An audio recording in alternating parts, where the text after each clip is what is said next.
بسم اللہ الرحمن الرحیم۔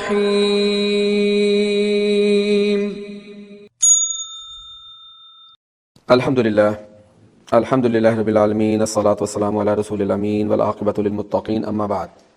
فاعوذ باللہ السمیع العلیم من الشیطان الرجیم من ہمزہ ونفخہ ونفثہ۔ بسم اللہ الرحمن الرحیم۔ رب اشرح لی صدری ویسر لی امری واحلل عقدۃ من لسانی یفقہوا قولی۔ پیارے دوستو، بھائیو بہنوں، سب کو اسلامی طریقے سے خوش آمدید کہتا ہوں۔ السلام علیکم ورحمۃ اللہ وبرکاتہ۔ جو فیملی کے معاملات ہوتے ہیں، جو آپس میں کسی کا جھگڑا ہو جاتا ہے تو یا بھائیوں میں یا کزنز میں یا دوستوں یاروں میں، تو جو بیچ میں ثالث بنتا ہے اس کے لیے اللہ سبحانہ تعالیٰ نے بہت سارے انعام رکھے ہوئے ہیں۔ تو اس کے لیے کچھ چیزیں ہوتی ہیں جو ہمیں اللہ اور اللہ کے نبی صلی اللہ علیہ وسلم نے ٹپس دی ہیں، تاکہ ایک تو سب سے پہلے کریج ملے اس کو جو یہ کام کرنا چاہتا ہے۔ تو اس میں یہ ہے کہ اللہ سبحانہ تعالیٰ کا حکم بھی ہے کہ جیسے اب ہم پڑھتے ہیں سورہ حجرات سورۃ نمبر 49 ورس 10 میں 10 نمبر کی جو آیت ہے، اس میں اللہ سبحانہ تعالیٰ کہتے ہیں انما المؤمنون اخوۃ، جو مومنون ہیں، مسلمان ہیں، یا آپس میں بھائی بھائی ہیں، فاصلحوا بین اخویکم، تو اپنے دو بھائیوں میں صلح کرا دیا کرو، لعلکم ترحمون، تاکہ تم پہ رحم کیا جائے۔ تو اس سے بھی پتہ چلتا ہے کہ جب کوئی بھی شخص دو بھائیوں میں جھگڑا ہو اور ان میں صلح کرائے تو اس کے اوپر اللہ سبحانہ تعالیٰ کی طرف سے رحم کیا جاتا ہے۔ اور اسی طرح جب کسی سے بات کرنی ہے تو سب سے پہلے خاص طور پہ جہاں پہ صلہ رحمی کا معاملہ ہو، جہاں پہ دو بھائیوں میں یا خاندان میں یا برادری میں کسی بھی قسم کی صلح کرانی ہے، وہ زمین جائیداد کا جب کوئی بھی جنرل ہو، تو اس میں جب بات کرنی ہے تو سب سے پہلے جو اگلا بندہ ہے اس کی سننی چاہیے۔ جب تک اس کی ساری بات سنی نہیں جائے گی، اس وقت تک اپنی بات کو اس تک ڈیلیور نہیں کر سکو گے۔ جب آپ اس کی ساری بات سن لو گے تو اس کے اندر آپ کو کچھ نہ کچھ پوائنٹس ملیں گے جس کو آپ سامنے رکھ کے، اور ہمیشہ اس بات کا خیال رکھنا ہے کہ جب آپ جائیں تو بالکل نیوٹرل ہو کر جائیں، تاکہ دونوں فریقوں کی آپ بات سنیں، اور جس کی بھی بات سنیں تو اس کو ایسا ہی لگے کہ یہ آپ کی طرف سے آپ کی ساری بات کو سن رہا ہے اور آپ کا خیر خواہ ہے۔ اس کو کبھی بیچ میں ٹوکے نہ، اس کی کسی بات کے ساتھ شروع میں بالکل اختلاف نہ کریں۔ جہاں پہ اگر اس کی کوئی غلطی ہے اور وہ سمجھ جائے کہ میں صحیح ہوں، تو وہاں پہ بھی اس کو مطلب بالکل فری ہینڈ دیں، تاکہ وہ سارا اپنا اندر کا جو غبار ہے وہ نکال لے۔ اس کے بعد جو اللہ کے نبی محمد رسول اللہ صلی اللہ علیہ وسلم جن آیات کو ہمیشہ ڈیلیور کرتے تھے ہر جگہ پہ، یعنی وہ جمعے کا خطبہ ہو، وہ خطبۃ الحاجت ہو، یا وہ نکاح کا خطبہ ہو، تو اس میں یہاں سے بات شروع کرنی چاہیے کہ اللہ کے نبی محمد رسول اللہ صلی اللہ علیہ وسلم نے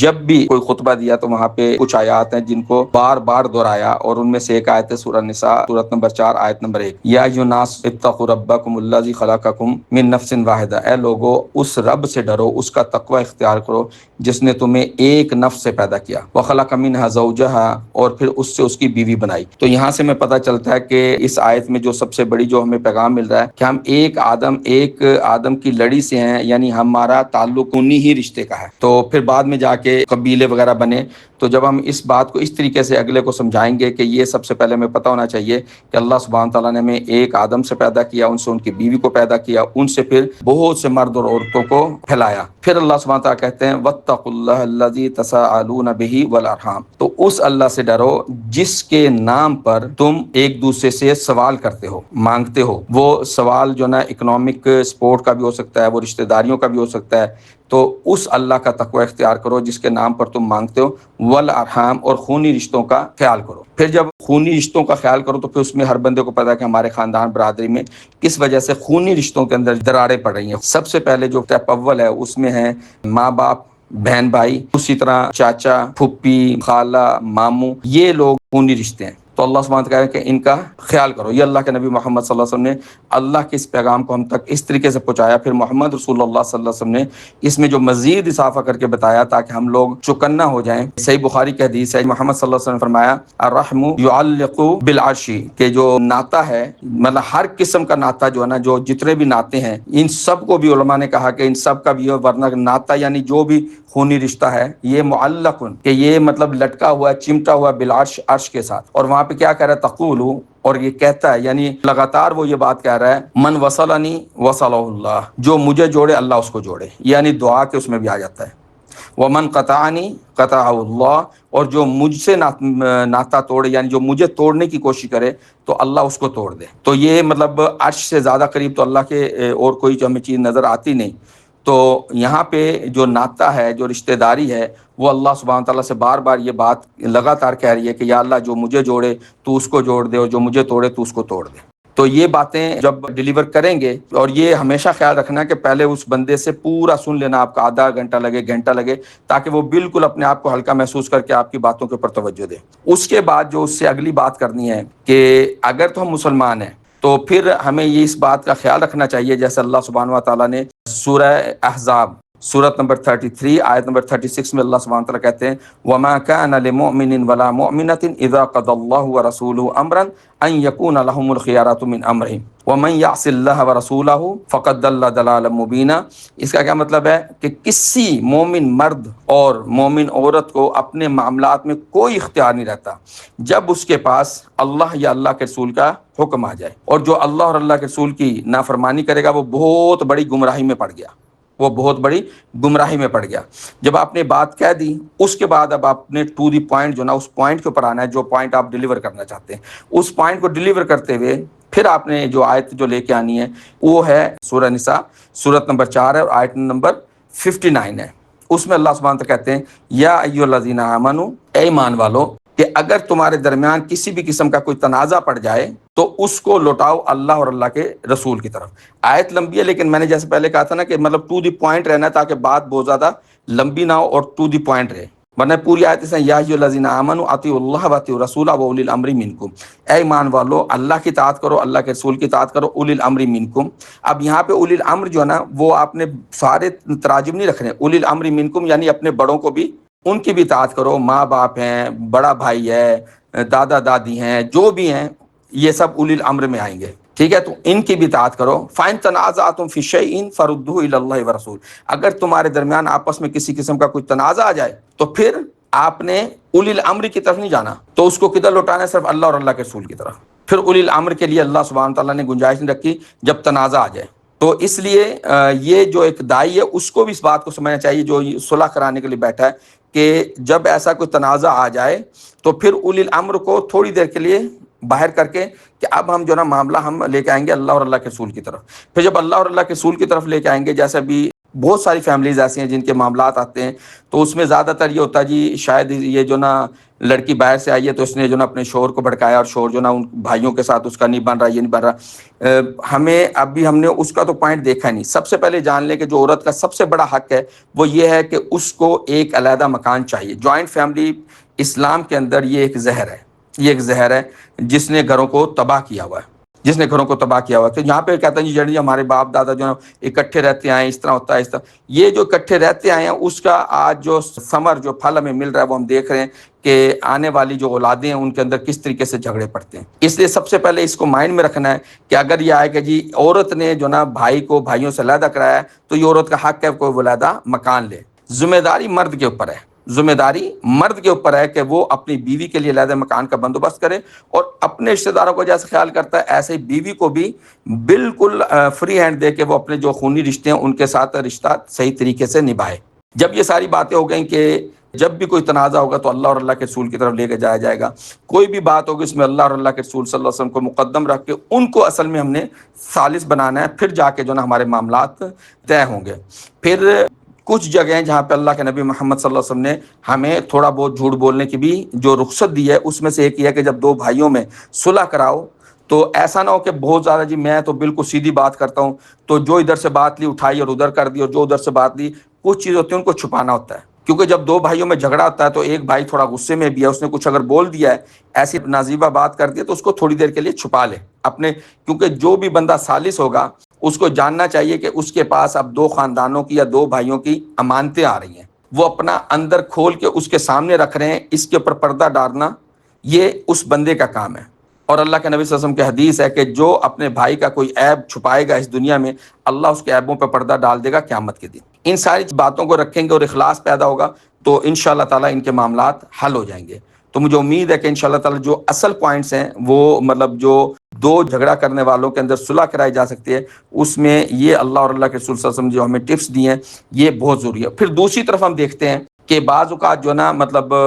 جھگڑا کرنے والوں میں سے کچھ ایسے ہوتے ہیں جو اپنی خواہشات کے پیچھے چلتے ہیں، تو پھر اب اس پہلو کو بھی کبھی نہیں چھوڑنا۔ ایک آپ نے یہ سسٹم لے لیا اور ہو سکتا ہے کہ پہلے آپ کو ادھر سے بات کرنی پڑے پھر دوسری طرف، ورنہ پھر دوسری طرف سے بات کرنی ہوگی۔ مثال کے طور پہ اللہ سبحانہ وتعالیٰ کہتے ہیں سورہ فرقان کی آیت نمبر 43 ہے، ارائیت من اتخذ الہہ ہواہ افانت تکون علیہ وکیلا، اے محمد صلی اللہ علیہ وسلم کیا آپ نے ایسے شخص کو دیکھا جس نے اپنی خواہش نفس کو اپنا الہ بنا لیا، تو کیا آپ ان کی وکالت کرو گے؟ تو اللہ سبحانہ تعالیٰ نے ایسے لوگوں کی وکالت بھی قیامت کے دن اللہ کے نبی صلی اللہ علیہ وسلم کو کرنے سے منع کر دیا۔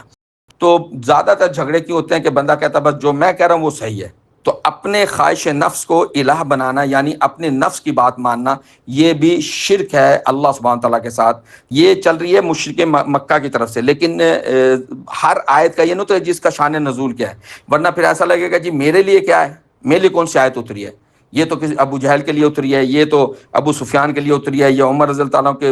تو اس طرح سے نہیں ہے۔ قرآن ایک ایسی کتاب ہے جیسے محمد صلی اللہ علیہ وسلم کے دور میں اس سے ہدایت لی جاتی تھی، آج ہمیں اس قرآن کے ہی ذریعے سے ہدایت ملے گی۔ کیوں کہ اللہ سبحانہ و تعالیٰ سورہ انبیاء کی جو آیت نمبر 10 آپ پڑھیں گے نا، تو اس میں اللہ سبحانہ تعالیٰ کیا کہتے ہیں، لقد انزلنا الیکم کتابا فیہ ذکرکم، کہ تمہاری طرف ایک ایسی کتاب اتر چکی ہے اس کے اندر تمہارا ذکر موجود ہے۔ اب اس کے اندر میں اپنا ذکر تلاش کر رہا ہوں اور اپنے بھائی کا ذکر بھی تلاش کر رہا ہوں، تو جو صلح کرانے والا ہے، پھر جب یہ والا پہلو اگر یہاں پہ معاملہ ٹھیک ہو جائے، جب دیکھے کہ نہیں تھوڑا بہت وہ کر رہا ہے، تو جب اس کو یہ اللہ اور اللہ کے رسول صلی اللہ علیہ وسلم کی اہمیت کا اندازہ ہو گیا، آپ نے بتا دی، اب اس کو جو نا یہ آیت نمبر جو 10 ہے سورہ توبہ کی،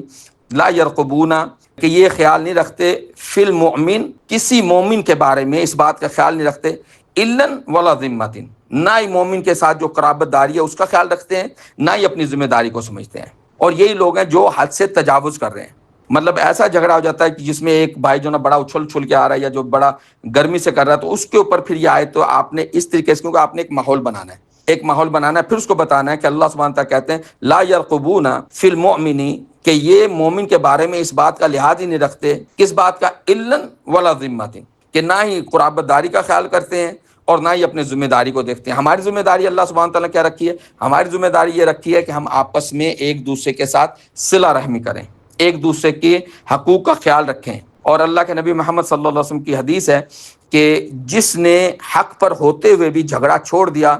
تو مجھ سے ضمانت لے لے جنت کے اندر ایک گھر کی۔ تو یہ جنت کے اندر ایک گھر کی ضمانت اس شخص کو دے رہے ہیں کوئی جو جھگڑے کے دوران اس کو پتا ہے کہ میں حق پر ہوں، لیکن وہ اپنے حق کو چھوڑ دیتا ہے، اپنی بات کو نیچے کر لیتا ہے صرف اس لیے کہ یہ جھگڑا ختم ہو جائے، تو اس کے لیے اللہ کے نبی صلی اللہ علیہ وسلم نے جنت کے اندر ایک گھر کی ضمانت لے لی ہے۔ تو یہ ساری باتیں باور کرانی ہے، یہ ساری باتیں باور کرانی ہے کہ اگر تو ہمیں دنیا کے لیے چاہیے، پھر تو یہاں پہ تو ہمارے یہ جھگڑے ختم ہو نہیں سکتے، اور اگر آخرت کا یقین ہے، اللہ سے ملاقات کا یقین ہے، تو پھر اللہ سبحانہ تعالیٰ سے ہم نے یہ انعام لینا ہے۔ کس طرح کہ جھگڑے کے دوران اگر ہو سکے تو اپنا حق چھوڑ کے آپ اس جھگڑے کو ختم کر دیں، تو اللہ سبحانہ تعالیٰ آپ کو اس کا اجر دیں گے، جنت میں کر دیں گے۔ پھر محمد رسول اللہ صلی اللہ علیہ وسلم نے، کیونکہ بعض اوقات کچھ لوگ ہوتے ہیں جو بہت زیادہ جو نا ایک دم ہائپر ہو جاتے ہیں اور جو نا گالی گلوچ، حالانکہ صرف ایک فریق بیٹھا ہوا ہے ادھر سے یا ادھر سے، جہاں پہ بھی ہائپر ہو پھر وہاں پہ یہ آیات اور یہ احادیث لے کر آنی ہے کہ اللہ کے نبی صلی اللہ علیہ وسلم نے فرمایا جس نے مجھے اپنی زبان کی گارنٹی دے دی، ماں بین لحیئی ہی، جس نے ان دو جبڑوں کے درمیان یعنی یہ جو زبان ہے اس کی مجھے گارنٹی دے دے، تو میں اس کے لیے گارنٹی دیتا ہوں کہ جنت میں اللہ تعالیٰ اس کو ایک گھر دیں گے۔ پھر جب، کیونکہ یہ وہ سٹیپ ہوتا ہے جب جھگڑے بہت زیادہ اور ہوتے ہیں، لیکن دونوں کو اکٹھا بٹھانے سے پہلے آپ نے ان باتوں کو دونوں کے ساتھ اسی طرح سے کلیئر کرنا ہے، دونوں کے ساتھ اسی طرح کلیئر کرنا ہے۔ پھر جو دوسری بات ہے، اللہ سبحانہ تعالیٰ سورہ اسراء کی آیت نمبر 53، سورہ اسراء یعنی جس کو ہم سورہ بنی اسرائیل بھی کہتے ہیں، سورت نمبر 17 آیت نمبر 53 میں اللہ سبحانہ تعالیٰ کہتے ہیں وَقُلْ لِعِبَادِي يَقُولُوا الَّتِي هِيَ أَحْسَنُ إِنَّ الشَّيْطَانَ يَنزَغُ بَيْنَهُمْ، بلا شبہ شیطان جو ہے تمہارے درمیان نزاع ڈالتا ہے، تمہارے درمیان اختلافات ڈالتا ہے۔ ان الشیطان لکم عدو مبینہ، بلا شبہ شیطان تو تمہارا کھلا دشمن ہے۔ میرے بندوں سے کہو کہ جب بات کریں تو اچھے طریقے سے بات کریں، اور اچھے طریقے سے بات کرنے کا کیا مطلب ہے کہ اس کے اندر خام خواہ کا غصہ، خام خواہ کی گالی گلوچ یا ایک دوسرے کے اوپر تہمت، اس طرح یہ چیزیں نہیں ہونی چاہیے۔ پھر اینڈ میں جو جہاں پہ بھی بات ختم کریں ایک فریق کے ساتھ یا دو فریق دوسرے فریق کے ساتھ، اس کو یہ بھی بتائیں کہ شیطان نے تمہارے درمیان میں تفرقہ ڈالنا ہے، اس لیے سب سے پہلے اپنی زبان کو کنٹرول کر کے اپنے لیے جنت میں گھر کی ضمانت لے لیں محمد رسول اللہ صلی اللہ علیہ وسلم کی طرف سے، اپنے الفاظ کے اوپر کنٹرول کریں، اور صلہ رحمی کو، جب صلہ رحمی کو آپ پروموٹ کریں گے، آپ صلہ رحمی کے لیے اپنے حق کو چھوڑ کر بھی اس صلہ رحمی کو سامنے رکھیں گے، تو پھر یہ جان لیں کہ وہ چیز جو اللہ سبحانہ و تعالیٰ کے بہت زیادہ قریب ہے، یعنی عرش کے ساتھ چمٹی ہوئی ہے، وہ ہے ناتا، رشتہ، اور وہ بار بار کیا کہہ رہا ہے، ہر وقت کیا کہہ رہا ہے، وہ یہ کہہ رہا ہے تقول، وہ کہتا ہے کہ اے اللہ جو مجھے جوڑے تو اس کو جوڑ دے، اور جو مجھے توڑے تو اس کو توڑ دے۔ تو یہ مطلب سارا خلاصہ ہے، لب لباب ہے کہ جب بھی کسی دو خاندانوں میں یا دو بھائیوں میں جھگڑا ہو تو اس کے اندر ہم نے کس طریقے سے اپنا کردار ادا کرنا ہے۔ اللہ تعالیٰ ہمیں سمجھنے کے اور اس پر عمل کرنے کی توفیق عطا فرمائے۔ السلام علیکم ورحمۃ اللہ وبرکاتہ۔